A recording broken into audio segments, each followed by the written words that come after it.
Монгол өв соёл. За тэгэхээр нэвтрүүлгийнхаа төгсгөлд бас та бүхний мэдлэгийн санд төдийгүй Монгол наадга тоглоомод бас нэгэн шинэ нүүрс болон орж ирж байгаа нэгэн тоглоомыг зохиогч бүтээгчтэй танилцуулах гэж байна. За манай нэвтрүүлгийн танхимд Жамсран Жавын Бэгдсүрэн гэж залуу ирсэн бай. Тэгэхээр энэ маань бас их өвөрмөц. Учир нь бол яг өөрийнх нь ажил, амьдрал одоо яг одоо энэ бидний өмнө дэлгэд тавьсан байгаа энэ тоглоомтой их холбоотой гэж байгаа юм тийм ээ. Ер нь Бэгдсүрэн Монгол наадгаагаар ингэж их сонирхож хөгжүүлж байгаа хүн бол Монгол тоглоом наадгааны талаар илүү их өргөн ойлголттой байх гэж би бодож байна. Одоо Монголын хөлөг тоглоомуудаа судалж байна да. За. Тэгээ өнөөдөр ингээд бид 40 гаруй насны хүмүүс болтлоо ер нь тоглоомоо орхигдуулж байснаа л одоо өнөөдөр сэргээ санах хэрэгтэй байна, хэрэглэх хэрэгтэй байна гэж л одоо энэ хэмжээнд ингээд тоглоомоо ойлгож явж байгаа юм. За анх бол одоо 2006 онд бид нацаг дөржийн номын сан дээр Монголын хөлөг тоглоомуудаа одоо танилцуулах юм Ярус гэдэг үйлчилгээг анх бий болгож ирсэн. Тэгээ энэ хөлөг тоглоомуудыг нэг нэгээр нь ингэж ойж тухайн үед ингээ уншигч тэр номын сангийн үйлчлүүлэгчдэрт хөлөг тоглоомоо одоо тоглох юм боломжийг олгож ирсэн.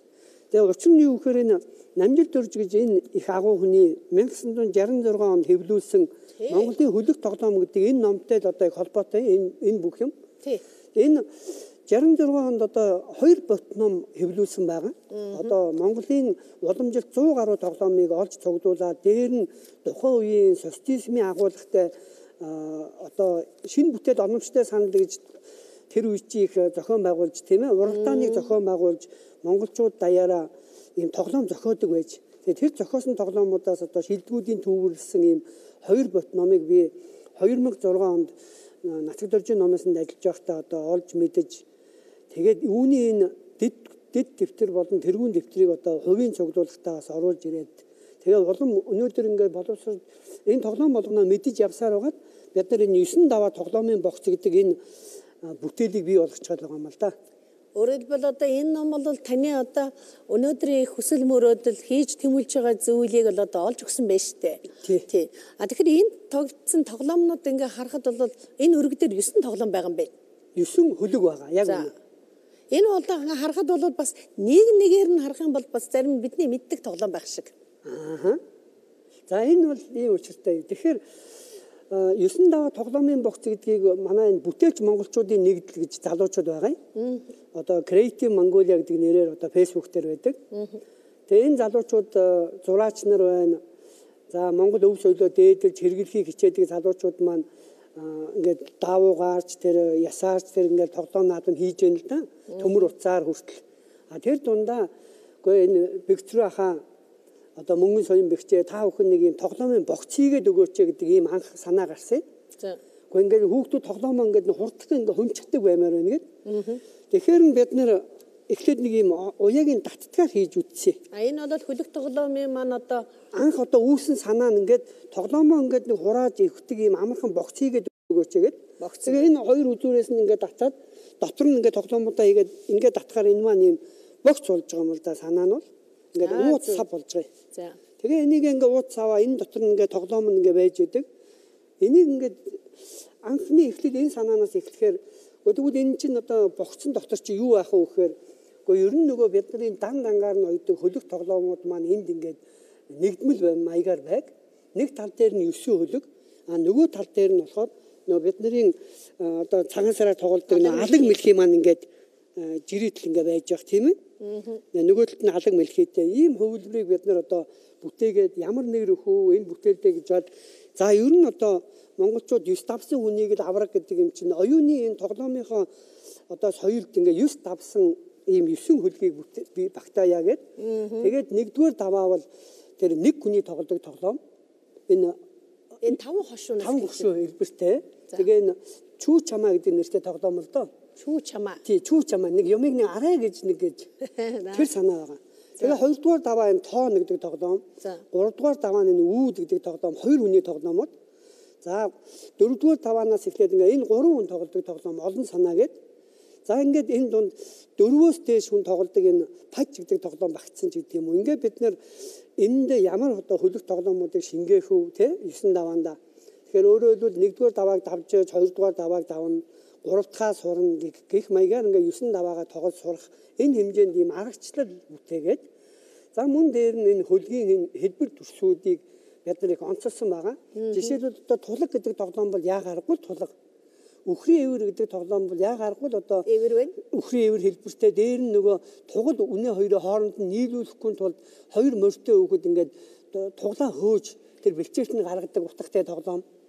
Энэ үүд гэдэг тоглоом бол одоо яа гарахгүй хаалга үүд ямыг хордог хаадаг муу зүйлийг ингэж нөгөө талынхаа одоо тоглож байгаа хүүг хорж хаах зорилготой тийм ээ муу зүйл гэж үзэж.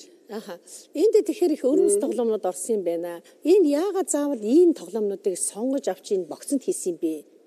Яг үнэн. Тэгэхээр энэ өнөө цагт чинь бол гэрт амьдарч байгаа монгол хүн байна, хөдөө амьдарч байгаа тийм хот орнд байшин савнд амьдарч байгаа монголчууд байна. Тэг би яг өөрийгөө монгол хүн гэдгээ яаж илэрхийлэх вэ гэхээр хамгийн наацх нь хүүхдэд хүмүүжүүлэхдээ монгол тоглоомоо хэрэгэлдэг бай гэдэг санаа байгаа юм. За хүүхэд хүмүүжүүлэхэд монгол тоглоомоо ингээд маа энийгээ тогло гэж өгдөггүй юм байна. Ерөөсөө эцэг хүн өөрөө мэддэг. Өвөө юм нь өөрөө мэддэг. Хүүхдээ бүр тэр балчир 1 настай байхад нь л өвөө юм нь оройд нь гар утсаараа ухах биш гэдэг юм уу компьютер хэрэглэх биш тоглоомороо өөрөө тоглоод байж явах юм байна л да санаа нь бол тэнгууд тэр бага насны 1 настай 2 настай хүүхэд харжаад за эмээ энэ тоглоомоо би тоглоё гэхэд яг л одоо ганцаарангийн тоглодог тоглоомоо тэнд ихлэ заагаад өгнө хүүхдтэй өөрөө тоглож исэн шүү дээ. Тэгээ хүүхд ингээ сонирхлын татах замаар тэгэл яванда аливаа аавтайгаа нэг тоглолчих гингүүдээр тооноо тоглонгууд чи энэ тоглоомон дээр ямар нэгэн энэ нөгөө хөлгөн дээрээс ингэж даам шиг авч идэнэ гэдэг юм байхгүй. Энэ буудлуудаар нүгээд нэгнийхээ байрыг хурдан эзэлдэг байхгүй юу? Сольж байраа эзэлдэг. Сольж байраа эзэлдэг. Тэгэхээр чи хүүхдэд одоо би хожигчлоо юу гэдгийг миний ингээд даамгүй болчлоо гэдэг юм байхгүй тийм ээ. Одоо бидний бага наснасаа мэддэг шатар даам чи заавал нэг юм хожигдно гэж ярьдаг бол энд бол аль болох хурдан тэр боломжит нүүдлэр хурдан нүүсээр гоод байранд очих. Энэ үүдэгдэг тоглоом чинь бас л одоо сонгогдож энэ хөлгөн дээр тавигдахдаа нэг идэхгүй нэг хорж ингэж одоо энэ талын хүүгэд би энэ өөрийнхөө хүүгээр ингээ гарах гацгүй болгоод хорчих юм бол энэ хүү чинь ингээ нүүдлгүй болоод хоригдчихлоо би хаалга үүдэн дээр юмыг хорж байгаа гэдэг санаа ингээ гараад ирж байгаа. За ямар ч байсан тоглоом бүхэн өөрийн үүрэгтэй. Ингээд бид нар чинь нөгөө хүүхдээ Монгол ахуй соёлоо зааж өгөхдөө аль тоглоомуудыг хэрэглүүл дээрүү гэдэг санаагаар энэ тоглоомоо сонгосон байгаа. Зүүн талд жишээлбэл одоо аль болох гал тогоо үнэ сайлсүү хүн соод байж байгаа. Таны энд 9 одоо даваа тоглоомоор яг ямар ойлголтыг хүүхдүүд тоглож олж авах юм? Энэ агуу одоо бид нар ч энэ номыг ингээд хэд дахин уншиж байна тийм ээ 2006 оноос хойш. Тэгээ энэ болгоноос ч одоо ингээд сонгож тавихад их хэцүүлтэй. Тэгээд эхний ээлжинд ямар ч байсан энэ хөвлөр гарч чад байгаа юм. Тэгэхээр хүүхдүүд маань энэчнээс ингээ мал ахууга за ингээд зүүн талд маань гэрийн зүүн талд маань ингээд тогоо шанаг мал ахуй маань байдгийм байна. Гэрийн баруун талд эрчүүдийн тал буюу одоо ан агнуур маань байдгийм байна.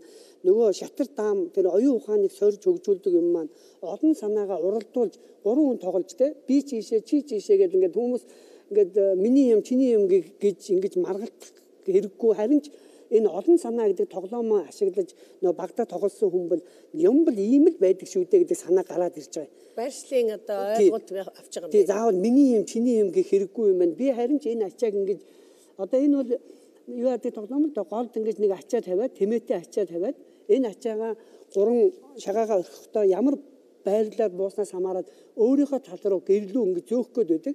Гэтэл нөгөө тоглогч дахиад өөрийнхөө тал руу зөөх гээд ингээд нэг ачааг тоглогч өөрөөр энэ замрал зөөх гээд байдаг. Тэгээд ингээд энэ тэмцэлтийн дундаас амьдрал гэдэг чинь ийм юм байна гэдэг санаа ингээд хүүхэд гараад энэ шагаагаа нэгээр нэршээд авчихад тэгээд тэрийг орхиод минийх нүүхнүүд хүнийх нүүхнүүд тэгээд тэгэхээр энэ тоглоом болгоны тайлбарууд бол сайхан номон дээрээ байж идэгэн бид нар ийм жижиг эмгэгтгэл болгоод тэгээ энэ эмгэгтгэл дундаа ийм сурах дарааллыг ингэж багтаагаад тэгээд санамжин дээр нь өвөө эмээ та бүхэн их л сайхан энийг сураарэ дараа нь хүүхдтэй одоо хүүхд чинь сонирхгоор нь зааж өгөөрэй гэдгийг сайхан онцолж хэлж өгөөд тоглоом болт байгаа энэ одоо техник тоглоом бол энэ одоо их паж гэдэг нэртэй тоглоом би санаж л байгаа юм. Миний өвөөгийн гэрт одоо Сүхбаатар аймагт намайг одоо бага наснд байхад манай өвөөгийн гэрт энэ паж гэдэг тоглоом юм дааван хөлгөн дээр оёгчсон.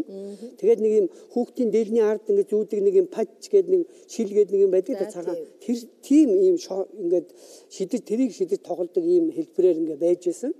Тэгээд одоо бага насндаа 1-2 л тоглосон баг. Тэгээд бид нар марцсан байсан юм байлээ ер нь бол. Энд юу илэрхийлж байгааг нь энэ бол 4-өөс дээш хүн тоглож болдог тоглоом. Тэгээд энэ буудлуудаар ингээ бууж явахдаа амьдрал ингээ хүнд бэрхшээл тохиолддог шүү дээ. Тэр бэрхшээлийн үед нөгөө дахиж шинээр эхэлдэг амьдралыг. Тэгээд энэ эхний буудлаас ингээ нүүхтэй явжаад энэ улаан дээр тааруул буцаал эндээ ирдэг. Хүнийг ингэж амьдрал дунд ингэж битгий ницаараа амьдрал чи ингээд тойлоод ирэхэд чи энд ирнэ л гэсэн энэ санаа. Их л нарийн утга та чингээс юм байна. Тэгэхээр энэ Монголын хөлөг тоглоом дээр байгаа уламжил тоглож ирсэн тоглоом. Энэ тоглоомод яг хэдэн үеийн тоглоомод вэ? Одоо бид нар бол ингэж яг хэдэн үе гэдэг нь энэ дээр бичээгүй. Тухайн үед энэ 66 онд л ингээд энэ намжилт орж ирдэг хүмүүс маань Монгол орноороо яваад хүмүүсээс ирс сураад ингээд 100 гаруй тоглоомыг цуглуулсан байгаа тийм ээ. Бид нар хар ухаанаар бодоход шүү дээ. Энэ үл их эртний зүйлүүд байгаа. Ягаад тэгэхээр энэ мал аж ахуй гэдэг бол Монголын одоо бүр анхдагч одоо эдийн засаг нь энд явж байна тийм ээ. Ан агнуур гэдэг бол бүр тэрнээс магадгүй өмнөх зүйл нь байж байна. Энд чинь уур талын буг гэж одоо хөвсгөлчүүд тоглодог тоглоом гэж байгаа шүү дээ. Тэгээ бодглоод л одоо нохоогоор нутаг нутгийн тоглоомыг эвлүүлсэн юм байна. Бага тийм энэ дотор чинь энэ хөвсгөл тэр нь одоо ховдын булганууд энэ чүү чамаа гэдэг тоглоомыг тоглодог гэж энд бичсэн байгаа. Тэгээд бодглоод л одоо Монгол орны өнцөг булан бүрийн одоо соёл ахуй энэ дотор багтсан байгаа гэж бид нар итгэж байгаа юм. Мөн одоо оюун ухаанд хүн төрлөختөн үүсэж бий болсон 950 мянган жилийн тэр оюун энэ тоглоомын шингэсэн гэж одоо бэлгшээж энэ болгоныг одоо өнөөгийн Монгол аав ээж эмээ өвөнөр сэргээ санаж энийг хэрэгснээр би яг хамгийн нэгдүгээр одоо энэ тоглоомоор тоглож байснараа хүүхдээ бид нар зөв хүмүүжүүлэх алхам юм даа гэж бодсон. Энэ тоглоом нь одоо яг хизээ ингэ шигшигдээд бий болчих. Таны гол санаа бол айл бүхэн, өрх бүхэн, аав ээж бүхэн одоо эмээ өвөө бүхэн үр хүүхдүүдтэйгээ үндснийхээ тоглоомоор тоглоосоо энийг одоо тоглоход их бэрхшээл алгаа гэдгийг л таниулах гэдэг юм байна. Яг үнэн шүү дээ. Тэг бэрхшээл алга гол нь яах гэж ингээд тоглох гээд байгаа гэдэг дээрээ жоохон бодол хийчих хэрэгтэй байгаа юм. Учир нь юу гэхээр хүүхдээ маа энэгээр тоглол гэж захаас ямар нэгэн тоглоом авч өгөх чинь бол би өөрийнхөө тоглолтгүй тэр буу тэгэл хэзээ ч одоо эмээ буу аваад хүүхдтэйгээ маймаагээ бодохгүй шүү дээ. Гэтэл энэ тоглоом дотор чи эмээтэйгээ тоглох шалтгаан энд байгаа байхгүй юу? Эмээ нь өөрөө бага наснаа энийг тоглож байсан гэдгээр эн чинь намайг ийм нэг буйртай болгосон үнэ малынхаа учрыг олдог ан агнуурынхаа учрыг олдог болгосон тулган дээр нэг ийм санаа байдгийг энэ тоглоомыг тоглож байхад энэ нэг шугамн дээр ийм 3 дүрсийг зэрэгцүүлдэг байхгүй юу? Тэгэхээр нөгөө тоглогчдод анханасаа ингээд өөрийнхөө дүрсийг ингэж байрлуулж байх үедээ анх байрлуулахаасаа ихэд тоглодог тоглоом байгаа. Нэг шугамн дээр би өөрийн 3 дүрсийг байрлуулахыг л жиргэх гэж нэрлэдэг юм ойлголт гарч ирдэг. Хүүе миний жиргчглээ.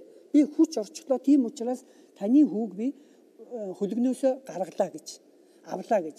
Тэгэхээр энэ жиргэх яг ингээд Монгол үг хэллэгтэйгээж танилцсан юм байна.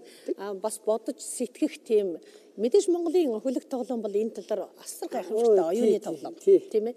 Энэ юм байдаг. Энэ номон дээр ингэж бичсэн байдаг. Энэ нэг хүний тоглодог энэ 5 гушуун хэлбэртэй энэ хөлгөн дээр хөлгийг зарим Монголын нутгийн 9 эрдэнэ гэж нэрлэдэг гинэ. Тэгээд 9 эрдэнийн энэ хөлгөн дээр 9 янзаар тоглож болдог гин. Харин судлаач маань бол эрэл хайгуул хийж байхдаа 66-нд 2-ыг л олсон юм байна. Одоо бусад 7 хувилбараар нь яаж тоглох уу гэдгийг л мэдэхгүй байгаа юм байна. Магадгүй өнөөдрийн залуучууд тийм ээ ахвалжтай, самбаатай, янз олон боломжтой тэгээд тоглож байтал арга нь гараад ирэхээ. Тийм ээ. Тий, өөрөөр хэлбэл 7 янзаар юм тоглох хувилбар гараасаа би ч магадгүй өөрөө ингээд өөр хүүхдүүдтэй дүүнертэй ингээд зааж аваад хэн нэг нь ингээд гаргаад ирээсэй гэж хүсч байдаг. Тий, тэгж л бас бодож байна. За баярлалаа Бэгсрэн гомидгээ та нар бүхний зохиосон 9 даваа тоглоомын богц. Магадгүй таны хэлснээр ёстой энэ хөл хорионы үр дүнд гэр бүл, айл өрх ойртож, нэгтэрч тийм ээ. Одоо нөгөө Монгол өв соёлоо илүү судалж, сурж оюуныхаа их цэнгэл баясалд одоо бас нэгэн тийм зам нээж байгаа юм байна. Тэгэхээр энийг хараад ч гэсэн манай хэрэглэгч нар нэрэл одоо үнэхээр олон төрлийн тоглоом нэг дор байж болох нэ. Богц гэдэг бол мөнхөө олон зүйлийг багуулж яадаг бидний өдөөстой гар дор байдаг ганцгалаа юмаа гэдгийг ойлгоод судлаад сонирхох баха. Яг ялаад Сонирхолтой байна.